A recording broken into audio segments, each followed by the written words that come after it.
So I've had this dog sitting gig, dog walking gig recently, and it's these two dogs, and they're so sweet and so great when I dog sat for them last time.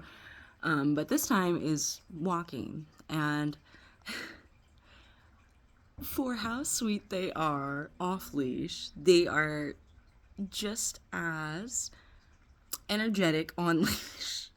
And one of them is actually highly aggressive with other dogs on leash, which is so weird to me because, they're two dogs that live together.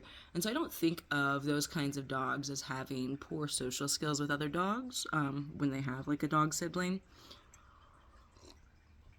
But both are highly reactive on the leash. One who is the beta of their dog pack, because I hate saying alpha and beta now that people have misused it so much. But there truly is that kind of dynamic in domesticated dogs where there's a leader, the alpha, he's in charge. That's the boy dog in this group. So it isn't always a boy dog, but usually, but not always. And then the female is the beta in the group, and this I really just think is personality style as well.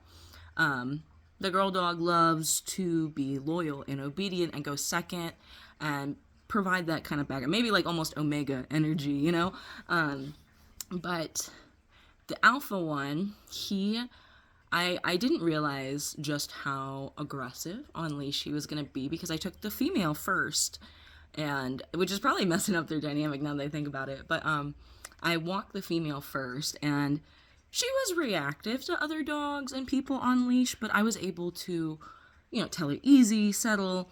And by the way, too, these dogs are being walked, which I hate those extendo leashes. You cannot properly walk your dog on them. The dog has to already be trained on how to walk on a leash before you can go to those extendo leashes. Otherwise, it's chaos.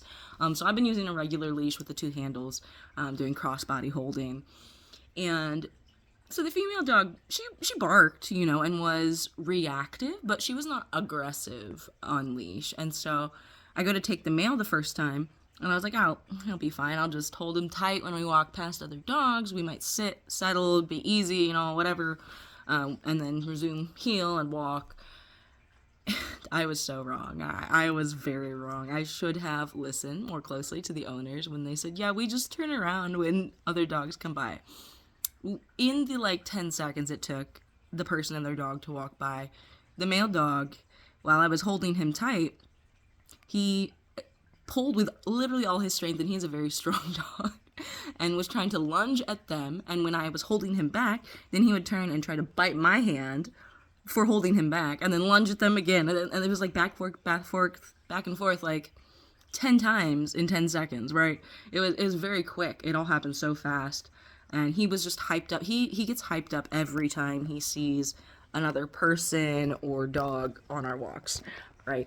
Because I've been kind of thinking about it. I feel like his psychology is that because he is this alpha kind of dog personality, he feels like he has something to prove when he's on a leash. And I think it's also fear. So I've started when we see a person far away, I let him know, you're safe when I'm in charge, you don't have to be afraid, and that has actually really helped. I know that sounds kind of silly.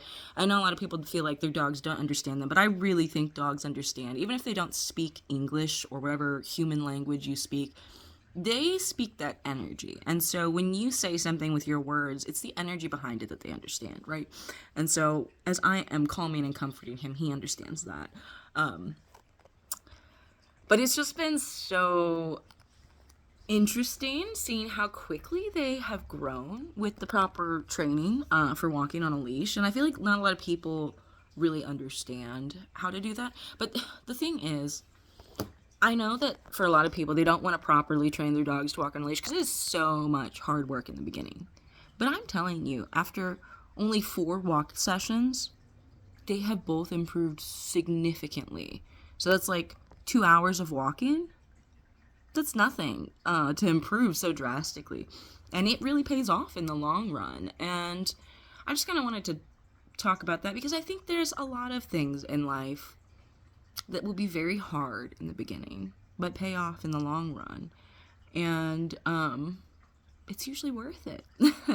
And I think it's the things that people often don't think are worth it, like working out or eating healthy, or like reading consistent, like really kind of any kind of consistent schedule change to your day can be really difficult in the beginning, but generally it is so worth it. And this is a message to myself too, because I know there's things I've been avoiding because I don't want to put in that initial hard work.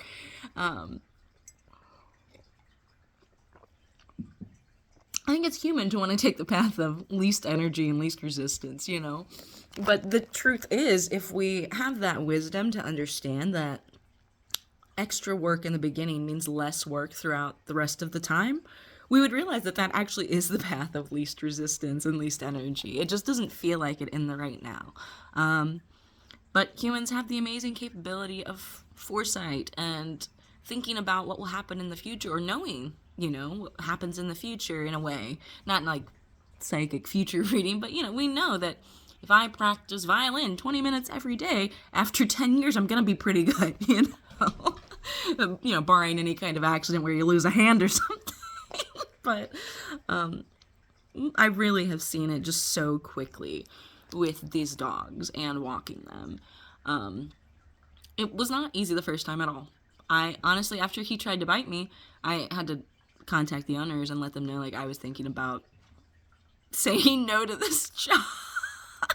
I was like, I will give it one more chance. But after that, if he tries to bite me again, I don't feel safe doing it. It's not really worth risking my own personal safety, for dog walking money. Luckily, though, following their initial advice, which I understand I should have done in the beginning, but I was naive, and I saw how great that the female dog was, with what they'd said. They said the same things about both dogs. They should not have said the same things about both dogs. They probably didn't know that, because they take both dogs on a walk at the same time. So if that male dog, who is the alpha, gets like that with other dogs on leash, the female, who is his backup, she's going to get that way too. But when it's just me and her on our own, I'm the one in charge, And a lot of dogs too, if you have a mildly reactive dog or a dog that's mildly reactive on leash and then very sociable off leash, when you have that dog on leash, what you have to do is not even look at that other person or dog. You keep walking. You look once, so your dog knows that you saw them. Then you look back to your dog and you say, we're going to keep going. And you just act like that person's not even there. And if your dog is the kind of personality that wants to follow you and be loyal to you, they're just going to keep going. Because that's exactly what the girl dog has done from now on. We even had a dog barking like crazy at us from a porch. And I looked at the dog, looked at her, and I said, that's not our business. We just kept walking, and she was like, yep, that's not. And so it's been different with the male dog, who is the leader. We fought, but we fought socially for who was in charge. And I kind of had to do one walk where every time I said heel and had to pull him back, every 3 times, we'd sit and wait for 5 seconds. He did not like that. He was quite frustrated with me, but it showed him, I'm in charge of the pace we set for walking. And I also, too, I've had to employ a technique where I'm teaching him he has to be on the short leash for walking, but he can be on the long leash to sniff.